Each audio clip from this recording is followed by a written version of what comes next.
నమస్తే. బీహార్లో Bharatiya Janata party, JDU, LJP కూటమి, ఎన్డీఏ కూటమి స్వీప్ చేసి పడేసింది. డబుల్ సెంచరీ కొట్టింది. మొత్తం 243 స్థానాల్లో 202 స్థానాల్లో స్వీప్ చేసి పడేసింది. కాంగ్రెస్ కానీ ఆర్జేడీ కానీ కనుచూపు మేరలో కూడా కనబడలే. కాంగ్రెస్ అయితే అసలు చాలా దారుణంగా 61 స్థానాల్లో పోటీ చేస్తే 5 సీట్లు వచ్చినాయి. ఈ పరిస్థితి కారణం ఏంటి? రాహుల్ గాంధీ తప్పిదమా, ఆర్జేడీ తప్పిదమా, టోటల్ కాంగ్రెస్ని ఈ దేశ ప్రజలు నమ్మట్లేదా, భారతీయ జనతా పార్టీ నరేంద్ర మోదీ వేవ్ ఇంకా కొనసాగుతున్నదా, ఏ లైన్ ప్రధాన కారణమైంది ఒకసారి మనం డిస్కస్ చేద్దాం. రాహుల్ గాంధీ గురించి, కాంగ్రెస్ పార్టీ గురించి, ఎంత దారుణంగా దెబ్బతిన్నా వెనకేసుకొచ్చే బెల్లయ్య నాయక్ గారు ప్రస్తుతం నా ముందున్నారు, మాట్లాడదాం. నమస్తే బెల్లయ్య నాయక్ గారు. ఇప్పటికైనా నమస్కారం. ఇప్పటికైనా ఆత్మ పరిశీలన చేసుకొని కాంగ్రెస్ తప్పిదాలు చేస్తున్నది. ఈ దేశ ప్రజలు కాంగ్రెస్ వైపుగా లేరు. రాహుల్ గాంధీ పార్ట్ టైం పొలిటీషియన్గా ఉన్నాడు, ఫుల్ టైం పొలిటీషియన్గా మారాలి అని ఒక ఆలోచనకు వచ్చి రావాల్సిన అవసరం ఉందేనేమన్నా మీ పార్టీ అధిష్టానానికి? మీలాంటి వాళ్ళు సూచననో లేకపోతే ప్రశ్ననో వేయడానికి రెడీగా ఉన్నారా? ఇంకా వెనకేసుకొచ్చే ప్రయత్నమేనా? దానికంటే ముందు 2-3 విషయాలు మీ దృష్టి తీసుకురావాల్సుకున్నారు రగ్గారు. అసలు బీహార్ ఎన్నికలు ప్రజలు చేసిన ఓట్లతో ఎన్నికలు జరిగినాయి అనుకుంటారా? ప్రజలే కదా మరి. ఇప్పుడు ఎన్నికల 66% రికార్డ్ బ్రేక్ పోలింగ్ జరిగింది, చరిత్రలో ఎన్నడూ లేదు బీహార్లో.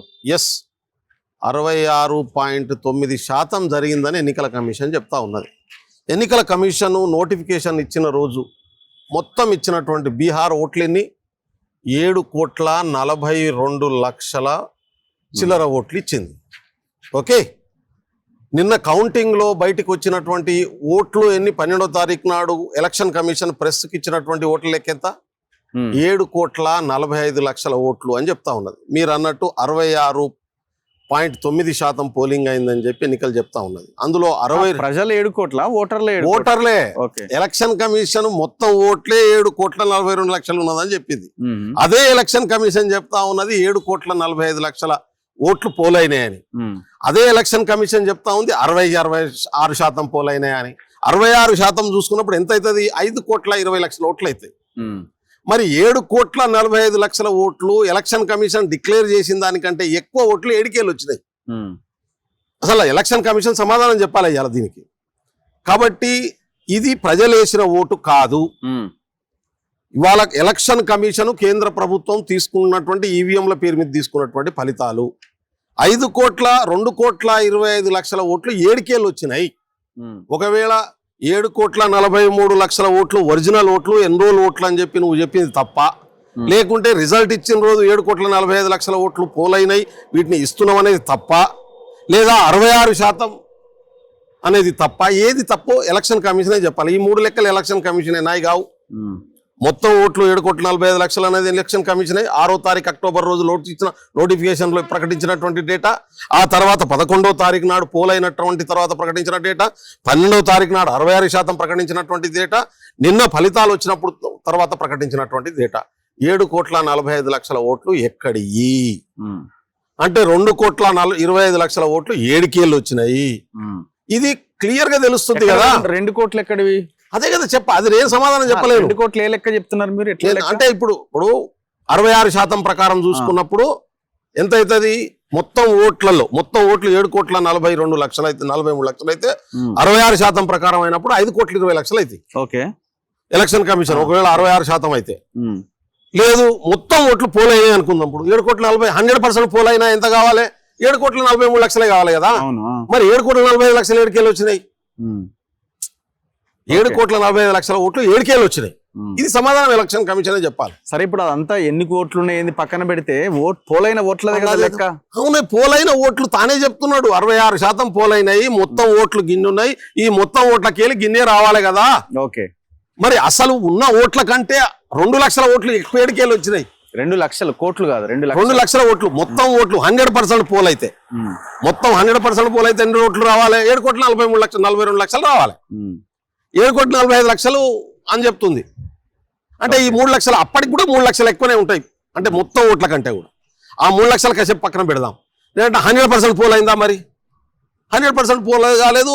మహిళల్లో 71% పోలైందంటారు, పురుషుల్లో 62% పోలైందంటారు, యావరేజ్గా 66.9% పోలైందని నువ్వే చెప్తా ఉన్నావు. 66% పోలైతే మరి ఉన్న ఓట్లలో 66% పోలైనాయా? నీకు దేంట్లో 66% కూడా ఎలక్షన్ కమిషన్ చెప్పాలి. కాబట్టి ఇది బ్రిజేష్ కుమార్ ఇచ్చినటువంటి రిజల్ట్, ఎలక్షన్ కమిషన్ ఇచ్చిన రిజల్ట్, బీహార్ ప్రజల రిజల్ట్ కాదు. బీహార్ ప్రజలు ఓట్లతో వచ్చినటువంటి ఫలితం కాదు. అక్కడ రాజ్యాంగం లేదు, ప్రజాస్వామ్యం లేదు, ఓటింగ్ ప్రక్రియ లేదు, ఏది లేదు. ఇప్పుడు సరే వాళ్ళు మోడీ డైరెక్ట్ గా బీహార్ ను ఒక గూండాగా దొంగతనం చేసిండు. ఇప్పుడు వాళ్ళు ఒకవేళ చేయాలనుకుంటే 1% 2% మేనేజ్ చేయడానికి ప్రయత్నం చేస్తుండొచ్చు. కానీ ఇంత భయంకరమైన స్వీప్ ఉంటుందా? ఇప్పుడు నేను చెప్పేది 200 వాళ్ళకి వస్తుంది, 30. నేను మళ్ళీ అది అంటున్నాను. ఇప్పుడు నేను చాలా క్లియర్ గా చెప్తున్నా, ఇది నా డేటా కాదు, విత్ ఇన్ఫర్మేషన్ తో ఇస్తున్నా. ఎలక్షన్ కమిషన్ సంబంధించినటువంటి డేటాని ఇస్తున్నా మీకు. ఇది చూడండి దయచేసి మీరు కూడా. ప్రింట్అవుట్ కూడా కనిపించింది ఇది, నేను కనిపెట్టలేదు. ఇంతవరకు మీ హైకమాండ్ ఎక్కడ దీని గురించి మాట్లాడలే. Outcome of Bihar sir 24/2/2002 September నాడు 7,7.42 crores ఎలక్షన్స్ టోటల్ ఓట్స్. ఇది ఎప్పుడు? ఓకే చూసుకో ఒకసారి. 7 కోట్ల ఇది ఎలక్షన్ వెబ్సైట్ కొట్టు, ఆన్లైన్ కొట్టు వచ్చేస్తుంది. Total electors in final list 30th September 2025 కి 7,42,00,000 మంది ఉన్నారు. దాని తర్వాత రిజల్ట్ చూసుకో, ఫేజ్ వైజ్ డీటెయిల్స్ చూడు ఒకసారి, నువ్వు చూడు దాన్ని, go through it. 65.08 first phase లో అయింది. 68.76 11/11/2006 నాడు. ఇది ఒక్కసారి ఇంకా డీటెయిల్ గా ఉంటది నీకు. Election commission notification, election commission ఇచ్చినటువంటి రిజల్ట్ తర్వాత ఇచ్చినటువంటి రిజల్ట్ తర్వాత పోలింగ్ తర్వాత ఇచ్చినటువంటిది. మొత్తం ఓట్లు పోలింగ్ తర్వాత ఇచ్చినటువంటి డేటా ఇది. టోటల్ ఇదే కదా, టోటల్ ఓట్స్ 7,40,45,858. ఇది టోటల్ పోల్ అయినాయని చెప్తుంది. అవును, పోల్ కాదు ఇది, టోటల్ ఓట్స్ అని పర్సంటేజ్ పక్కన ఇచ్చారు కదా. 66% ఫిమేల్ 3,51,45,795,795 71.6%. అవును, మేలు 3,93,73,99,062.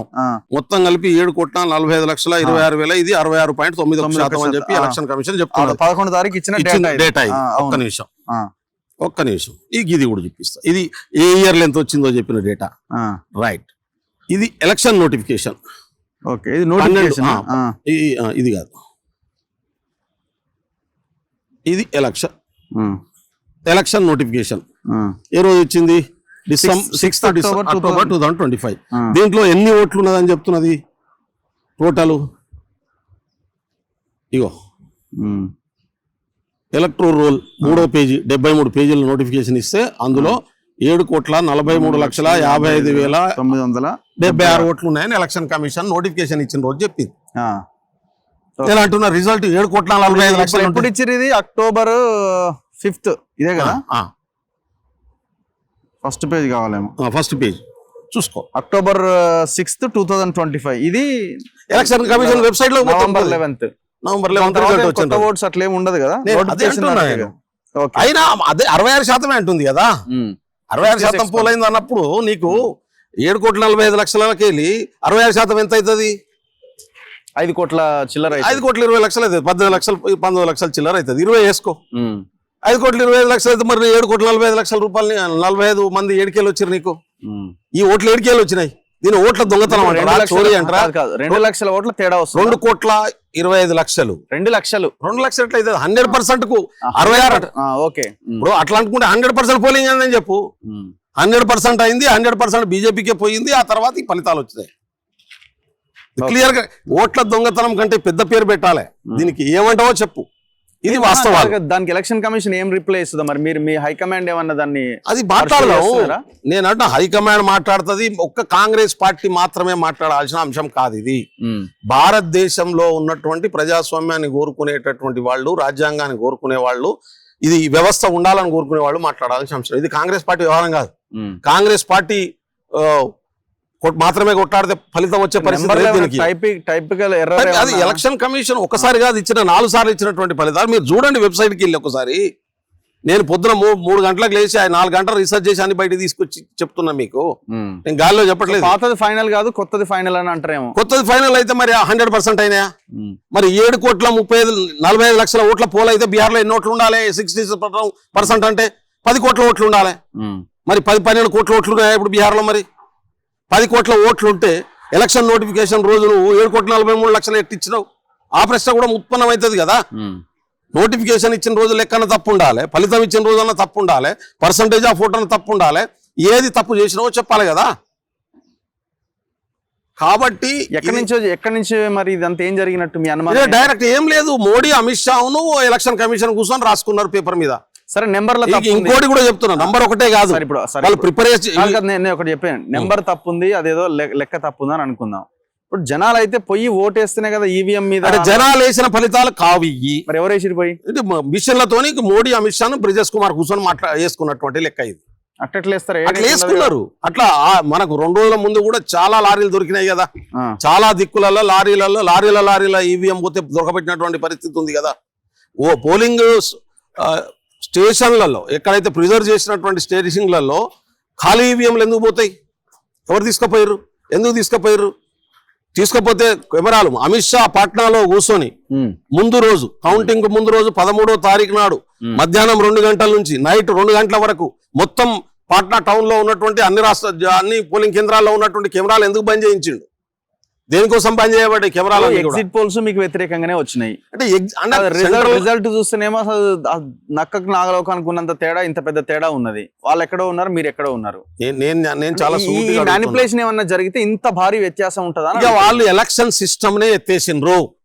ఎన్నికల ప్రక్రియ లేదు, ఎన్నికల సిస్టమ్ లేదు, కాన్స్టిట్యూషన్ ఆర్టికల్ ప్రకారం ఎన్నికలు జరగట్లేదు. ఒక ప్రైవేట్ గుండా పెట్టుకున్నటువంటి ఒక ప్రైవేట్ ఎన్నికల కమిషన్ కూర్చొని చేసుకుంటున్నటువంటి పేపర్ మీద రాసుకుంటున్నటువంటి ఫలితాలు ఇవి. భారతదేశంలో డెమోక్రసీ ఉండదు అలా అందుకని చాలా క్లియర్గా చెప్తున్నాడు. ఎన్నికల కమిషన్ అద్భుతంగా పనిచేస్తుందని మోడీ వచ్చి మాట్లాడుతూ ఉన్నాడు నిన్న.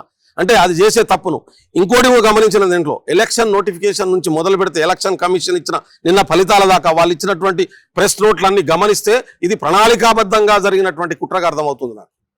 మొత్తం దాదాపు ఒక రోజు ఆల్టర్నేట్ డే ప్రెస్ నోట్ ఇచ్చారు వాళ్ళు. ఆల్టర్నేట్ డే ఉన్నటువంటి ప్రెస్ నోట్లు అన్ని గమనిస్తే నేను దాదాపు అన్ని ప్రెస్ నోట్లు చదివిన పొద్దున 3 o'clock నుంచి మార్నింగ్ 8:30 వరకు ఒక ప్రణాళికాబద్ధంగా మహిళలు భారీ ఎత్తున బీజేపీకి ఓట్లేస్తున్నారనే పర్సెప్షన్ బిల్డ్ చేయడము, అండ్ బీజేపీ గెలవబోతుంది, ఎన్డీఏ గెలవబోతుంది అనేటటువంటి పర్సెప్షన్ బిల్డ్ చేయడం అనేటటువంటిది ఎలక్షన్ కమిషనే బాధ్యతగా తీసుకొని చేసినటువంటి పని. ఈ ఎలక్షన్ కమిషన్ డైరెక్ట్ గా ఆయన ఎలిజిబిలిటీ లేకున్నా ఆయన తీసుకొచ్చి ఏ రోజైతే ఎన్నికల కమిషన్ ఎన్నుకునే ప్రక్రియ అంతకుముందు ఏముండేది? ప్రధానమంత్రి, ప్రతిపక్ష నాయకుడు, supreme court chief justice. Supreme court chief justice ను తప్పించేసి హోంమంత్రిని పెట్టుకున్నటువంటి రోజే ఎన్నికల కమిషన్ అధికారి నియామకం రోజు నుంచే ఈ కుట్రకు తెరలేపినరు. ఎన్నికల కమిషన్ ను ఎన్నుకునేటటువంటి గైడ్ లైన్స్ మార్చడం వెనుక నుంచే ఈ కుట్రను అమలు చేయడం కోసం ప్రణాళికాబద్ధంగా మీరు ఎప్పటికి గెలవలేరు కదా. అది మేమే కాదు, ఎవరు గెలవరిగా, ఎవరు గెలవరు. ఇక్కడ ఏం ఉండదు. మోడీ, అమిత్ షా ఎవరని కూడా గెలుస్తారు. హర్యానాలో జరిగింది కూడా అదేనా? అదే జరిగింది. ఇంకా ఓపెన్ గా చెప్పాం, మహారాష్ట్రలో జరిగింది అదే, హర్యానాలో జరిగింది అదే, ఇవాళ ఆ తర్వాత వాళ్ళు ఓపెన్ గా జరుగుతున్నది అదే. ఎన్నికల కేరళలో అదే జరుగుతుంది. పశ్చిమ బెంగాల్ ఆల్రెడీ జరుపుతామని చెప్పేసిండు, తమిళనాడులో జరుపుతామని చెప్పేసిండు. మోడీ గారు నిన్న స్వయాన చెప్పింది ఏంటంటే పశ్చిమ బెంగాల్, తమిళనాడు ఈ 2 కూడా ఎన్నికల కమిషన్ ద్వారా మేము డబ్బాలు పెట్టుకొని మేము డిక్లేర్ చేసుకుంటాం హైదరాబాద్, ఢిల్లీలో మీరు ప్రచారం చేయకండి. అది ఏం నిర్ణయం తీసుకుంటాం అనేది మేమే కాదు, అన్ని రాజకీయ పార్టీలు ఒక నిర్ణయం తీసుకోవాల్సిన పరిస్థితి వచ్చింది. ఈ ఎన్నికల ప్రక్రియ అనేది నామకే వాస్తే పెట్టేసి డైరెక్ట్ గా అమిత్ షా వాళ్ళు కూర్చొని రాసుకుంటున్నటువంటి ప్రక్రియ మారి దీనికి ఒక తిరుగుబాటు తప్ప వేరే మార్గం లేదు. ఎలక్షన్ కమిషన్ ని ప్రైవేట్ గుండాలతో పోల్చినారు. ప్రైవేట్ ఆర్మీనే అది, ప్రైవేట్ చేతుల్లో ఉందని అంటున్నారు. సో అలాంటప్పుడు ఎలక్షన్ లో పోటీ చేయడం ఆపేయండి. అదే పరిస్థితి దాని మీద కూడా ఆలోచించి ఎలక్షన్ బైకాడే చేయాల్సిన పరిస్థితి వస్తుందేమో, దానికి మొత్తం కేంద్ర ప్రభుత్వం మీద ఎట్లా స్పందించాల్సిన పరిస్థితి వస్తుందేమో, దాని మీద చర్చ జరగాల్సినటువంటి అవసరం ఉంది, ప్రశ్నించాల్సినటువంటి అవసరం ఉంది, ఇవాళ ప్రజల ముందుకు రావాల్సినటువంటి అవసరం ఉంది. ఇది కంప్లీట్ గా భారత రాజ్యాంగాన్ని రేప్ చేయడం తప్ప ఇంకోటి కాదు. వెంటనే బీహార్ ఎన్నికల్ని రద్దు చేయాల్సినటువంటి అవసరం ఉంది. నిజంగా ప్రజాస్వామ్యం మీద నమ్మకం ఉంటే మీరు చూడండి, బీహార్ ఎన్నికలు రద్దు చేయాలనే పేరుతో భారతదేశ వ్యాప్తంగా పెద్ద ఎత్తున ఉద్యమం మొదలవుతుంది. దీన్ని ఎవరు ఆపలేడు. ఇంతవరకు రాహుల్ గాంధీ స్టేట్మెంట్ అయితే ఈ తరహా స్టేట్మెంట్ అయితే లేదు. మీ పార్టీ అధికార ప్రతినిధులు ఎక్కడ నేను నా వ్యక్తిగతంగా స్టడీ చేసి మరీ మాట్లాడుతున్నా. ఇది బెల్లయ్య నాయక్ స్టేట్మెంటే, కాంగ్రెస్ పార్టీ అఫీషియల్ స్టేట్మెంట్. దేశంలో ఒక రాష్ట్రంలో ఒక నాయకుడు బీహార్ ఎన్నికలు రద్దు చేయాల్సిందే. నిజంగానే ఎలక్షన్ కమిషన్ ఇచ్చినటువంటి డేటా ఏదైతున్నదో ఈ బేసిస్ మీద పోతే భారతదేశాన్ని, భారతదేశ రాజ్యాంగాన్ని, ప్రజాస్వామ్యాన్ని రేపు చేయడం తప్ప ఇంకోటి కాదు. కాబట్టి బీహార్ ఎన్నికలు రద్దు చేయాల్సిందే. నిజంగా బీజేపీ, ఆర్ఎస్ఎస్ వాళ్ళు ఆలోచించుకోవాలి, ప్రజాస్వామ్యం మీద మీకు నమ్మకం ఉందా లేదా? ఒక వ్యక్తి చేతిలో మొత్తం దేశాన్ని అప్పగించినటువంటి పరిస్థితి ఎందుకు వచ్చింది? ఇవాళ ఇంత దారుణాలు జరిగితే దేశభక్తులు అనుకునేటటువంటి మూర్ఖులు మాట్లాడరా? మీ బాధ్యత లేదా? కాదు, మీ పార్టీ నిద్రపోతున్నదా మరి? ఇంత జరిగితే మరి మా పార్టీ, మా రాహుల్ గాంధీ, మా పార్టీ, మా రాహుల్ గాంధీ గారు డే 1 నుంచి మాట్లాడుతున్నారు ఓట్ల చోరీ మీద. దీని కూడా మాట్లాడతాడు, ఇవాళ మాట్లాడతాడు. ఎందుకు ఉపయోగపడతారు? తొందరపడుతున్నారు మీరు. రాహుల్ గాంధీ గారు మాట్లాడతారు, మా కేంద్ర మల్లికార్జున ఖర్గే గారు మాట్లాడతారు, మా కేంద్ర పార్టీ మాట్లాడుతుంది. ఎవరెవరు మాట్లాడుతుందో తేలుతుంది. ఎవరు ఇవాళ ప్రజాస్వామ్యంతో ఉంటారు, ఎవరు సమానత్వంతో ఉంటారు, ఎవరు ఉండరు అనేటటువంటిది కూడా సాయంత్రం దాకా తేలుతుంది కదా. తొందర ఎందుకు? ఇప్పుడు నేను స్టడీ చేసిన, పార్టీ కూడా స్టడీ చేస్తుంది, చాలా మంది పెద్దలు స్టడీ చేస్తున్నారు, దాని మీద రియాక్ట్ అవుతారు. మా ముఖ్యమంత్రి గారు మాట్లాడతారు, మా పిసిసి మాట్లాడతారు. దేశవ్యాప్తంగా మాట్లాడాల్సిన పరిస్థితి వస్తుంది. కాబట్టి ప్రజాస్వామ్యాన్ని రక్షించుకుందామా, రాజ్యాంగాన్ని రక్షించుకుందామా లేదా అనేది తెలిపోవాలి. లేకుంటే బానిసత్వంలోకి వెళ్ళిపోదామా అందరం. ఒకవేళ మీరు పర్ఫెక్ట్ ఎలక్షన్ జరిగి ఉంటే మీరు బంపర్ మెజారిటీ, బ్రహ్మాండమైన మెజార్టీతో గెలిచేటోళ్ళం. మీరు ఎస్, బ్రహ్మాండమైన మెజార్టీతో. తేజస్వి యాదవే బొటాబొట్టి మెజార్టీతో బయటపడాల్సి. అదే అంటున్నా, తేజస్వి యాదవ్ కు ప్రజలు వేసిన ఓట్లు కావు. ఈ వచ్చిన సీట్లు కూడా కాంగ్రెస్ పార్టీకి ప్రజలు వేసినవి కావు. బీజేపీ మాకు ఎంత వేయాలనుకున్నదో గంత వేసింది. అమిత్ షా ఎంతే. బీజేపీ కూడా అన్నాను నేను. అమిత్ షా అండ్ మోడీ అండ్ బ్రిజేష్ కుమార్ ముగ్గురు కలిసి మాట్లాడుకొని పేపర్ మీద రాసుకొని ఎవరికి ఎంత వేయాలనేది డిసైడ్ చేసుకుని అది వేసి ఇచ్చారు. అదే జరిగింది, ఇంకేం లేదు దీంట్లో. ఇదంతా తంతు అయ్యవాజ్ చేయడం కోసం చేసినటువంటి ప్రక్రియ, దీంట్లో ఏం లేదు. మరి ఎప్పటికీ దేశం వాళ్ళ చేతిలోనే ఉంటది. అది ప్రజలు నిర్ణయించాలి. ఇప్పుడు నేపాల్లో వచ్చినట్టు, శ్రీలంకలో వచ్చినట్టు, చాలా పెద్ద పెద్ద దేశాల్లో ప్రజలంతా తిరుగుబాటు చేస్తే సచ్చినట్టు మళ్ళా ప్రజల అభిప్రాయాన్ని గౌరవించి రీఎస్టాబ్లిష్ చేయాల్సినటువంటి పరిస్థితి వచ్చింది. భారతదేశంలో కూడా ఆ పరిస్థితులు ఉత్పన్నం చేసే పరిస్థితికి ఇవాళ ప్రధానమంత్రి గారే ప్రజల్ని నెడుతున్నారు, ప్రజాస్వామ్యాన్ని నెడుతున్నారు, రాజ్యాంగాన్ని నెడుతున్నారు. చూద్దాం మరి. మీరు మాట్లాడడం స్టార్ట్ చేశారు. మరి దీన్ని మీ పార్టీ ఏమన్నా లైన్ తీసుకుంటుందా లేదా అన్నది చూడాలి. మరి ఇంత ఓపెన్ గా ఫిగర్స్ కనబడేలాగా ఎలక్షన్ కమిషన్ తప్పులు చేస్తుందా? చేసింది కదా. ఇది ఎలక్షన్ కమిషన్ పెట్టిన డేటానే, నా డేటా కాదు. ఎలక్షన్ కమిషన్ వెబ్సైట్ కు పోండి, సాయంత్రం వరకు ఉంటుందో లేదో ఒకసారి డౌన్లోడ్ చేసుకోండి. సాయంత్రం వరకు ఉంటుందో ఆ డేటాను అంతా తీసేస్తారో కూడా నాకు డౌటే. ప్రెస్ నోట్లు ఓపెన్ గా పెట్టినటువంటి ప్రెస్ నోట్లే ఉన్నాయి కాబట్టి సమాధానం చెప్పాల్సి వస్తుంది. థ్యాంక్ యూ బెల్లయ్య నాయక్ గారు. చూద్దాం మరి ఎలక్షన్ కమిషన్ ఎట్లా రెస్పాండ్ అవుతుంది అన్నది ఇంపార్టెంట్. నోటిఫికేషన్ వచ్చినప్పటికీ పూర్తి ఎలక్టోరల్ ఎవరైతే ఓటర్స్ ఉన్నారో వాళ్ళ లెక్క అండ్ పోలింగ్ అంతా అయిపోయిన తర్వాత సెకండ్ ఫేజ్ 11th రోజు వాళ్ళు విడుదల చేసిన మొత్తం ఓటర్స్ లెక్క అదంతా కూడా తేడా ఉన్నది. దాదాపు 2 కోట్ల తేడా వస్తున్నది. సో ఈ ఓట్లన్నీ కూడా వీళ్ళు కావాలని వీళ్ళే వేసుకొని కాంగ్రెస్ ఓడగొట్టారు, వాళ్ళు గెలిచారు అని కాంగ్రెస్ అడుగుతున్నది. బెల్లయ్య నాయక్ అడుగుతున్నాడు, కాంగ్రెస్ కాదు. ఎందుకంటే ఆయన మాత్రమే ఇప్పటివరకు క్వశ్చన్ రేజ్ చేశారు. మరి వాళ్ళ పార్టీ దీని మీద ఏం రియాక్షన్, రెస్పాన్స్ ఎట్లా ఉంటుంది, ఏ విధంగా పోరాటాన్ని ముందుకు తీసుకెళ్తుంది అన్నది చూడాలి. చూస్తూనే ఉండండి మన తొలి వెలుగు.